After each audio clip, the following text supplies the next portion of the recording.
We now move over to North America next, where US President Donald Trump has signed an order to implement lower tariffs on Japanese automobile imports. Tariffs on Japanese autos have been lowered from the 27.5% to 15%. The executive order ensures the 15% levy on Japanese imports will not be added on subject to higher tariffs such as beef. The order says that items with tariffs below 15% will be adjusted to match that of 15%. Additionally, there will be no tariffs on commercial airplanes and parts. Let's listen in to Japan's trade negotiator.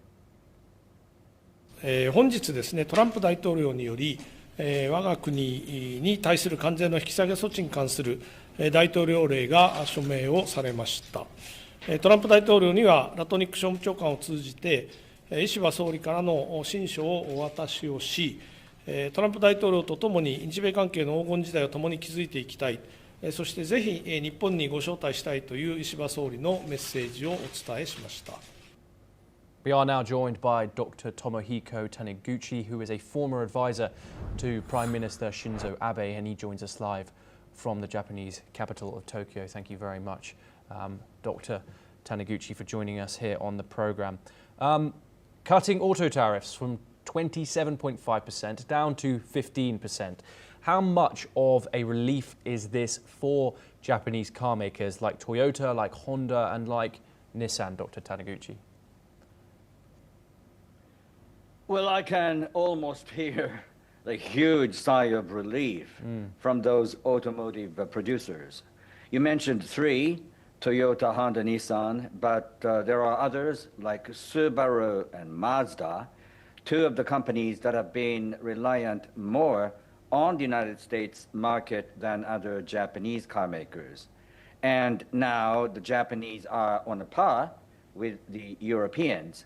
So in that sense, it's been better than the worst.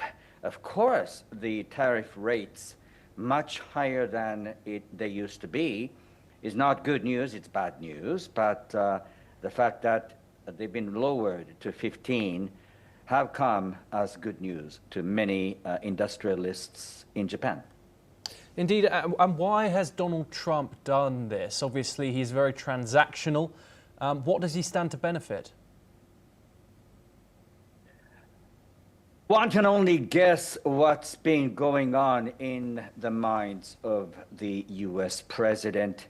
What's significant about the Japanese-US deals is the commitment from the Japanese side in making a huge amount of investment into the United States, something like $550 billion worth of investment into the United States. And I think President Trump has been largely satisfied with the results.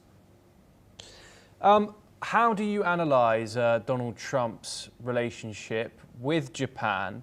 Do you think he looks at it fondly with respect? And also, of course, the relationship between the US president and Shigeru Ishiba. What are your thoughts? My informed guess is Donald Trump, President Trump, is yet to remember the name of the Japanese Prime Minister. So these two nations, the United States and Japan, are still living on the legacy of the late Prime Minister Abe, whose relationship with the US President, Donald Trump, was exceptionally in good terms. And whenever Donald Trump meets Japanese delegates, including Japanese Prime Minister, he cites the name of the Prime Minister Abe, of the late Prime Minister, and fondly he recalls how good a chap Mr. Abe was.